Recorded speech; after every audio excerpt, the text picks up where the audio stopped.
वो अमा चपरा मां दोस्तन सां गॾु ॿाहिरि वञां थो इंजॉय करण। हाँ छोरा चाहे छा तो ॿाहिरि वेठे ॾिसे नथो ॿाहिरि बीमारी लॻी पई आहे, हुकूमत कर्फ्यू हयो आहे। जेको ॿाहिरि निकिरे थो उनखे पहिरियां कुट था कढनि, पोइ सिधो थाणे में था बंदि कनि। हा ॿाहिरि वेठो माउ मरे रुखाणी धीअ जो नालो छा चो नालो छोरा इहो पहाको माउ मरे रुखाणी धीअ जो नालो। हा माउ मरे रुखाणी धीअ जो नालो ॾेई हे ॿाहिरि वेठो वेही रहो त कुट न कजे।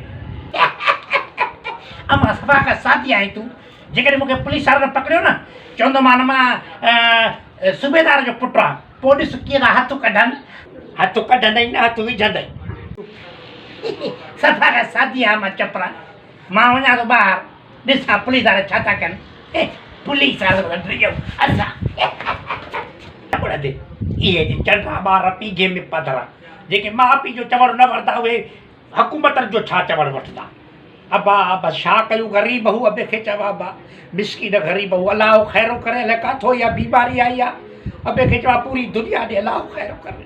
असांखे बीमारी मारे न मारे अबा असांखे बुख ज़रूरु मारे थी। एतिरी हाणे गुरबत शीदी जो अलाह ख़ैरो करे। इहे ज़मींदार वॾेरा वापारी जेके बि इहे सरमाएदार सभु लिकी करे वेही रहिया पंहिंजूं खुर्जियूं भरे करे ॿाहिरि निकिरो छा क़बर में खणी वेंदो छा इहे माल सॼा ग़रीबनि में विरायो कुझु अलाह राज़ी थी वियो। हाय हाय अबा बस अबा चपरा अम्मा छो चुप कई आहे अबा। अबा पुलिस वारा ॾाढो मारियो आहे, रुगो दूर ई दूर कुटियो अथव, बाक़ी लठू चेल खां हेठि आहियूं अथव, ॾाढा धक कया अथव। अम्मा चङो कयो अञा तुंहिंजी लत बांह भञना त घर में वेठो हुजे। हा घटि में घटि बीमारी त न लॻंदई न कई माई न वञ पुलिस वारा कुटी अथई। हा इहो सूबेदार जो पुटु न छॾायो छा हुते। हा मां चयोमांसि न मां सूबेदार जो पुटु आहे, पर सभा खां पहिरियां जीअं मूंखे पुलिस वारे रोकियो त मां चयोमांसि मां सूबेदार जो पुटु आहे। चई छा सूबेदार जे पुट खे बीमारी न लॻंदी छा, छो न तो ॿार। पोइ वरी चई त तुंहिंजे पीउ जो नालो छा आहे, सूबेदार साहिब जो नालो छा आहे। ऐं मां चयोमांसि मां सूबेदार खुदर जो पुटु आहे। खुदर जो पुटु आहे त उते ई साहिब खे सॾु कई साहिब ही तव्हांजो पुटु कानून जी भञ कई थो करे। उनजो नालो बि खुदर हो सूबेदार जो। अम्मा सूबेदार साहिब जो त मूंखे त उहो धीउ वॾे पुटु मुंहिंजो काॾो आयो वठोसि चई कानून खां मथे आहे त मुंहिंजो पुटु दसियोसि। पोइ मां मूंखे कुटियो दूर कुटियो उहे दसियो धक ॾाढा आया अथव। पोइ मां आख़िर में चयोमांसि मां चपरा जो पुटु आहे, मूंखे छॾियो मां चपरा जो पुटु आहे। चपरा जो पुटु तूं बुत भरा छा, तूं ॿार घुमंदे भॼ कड़ी करे सुभाणे बीमारी लॻी वञे पोइ तुंहिंजो पीउ पूरो थी वियो। मुंहिंजी तौबा में ॿार न रहंदो आहे।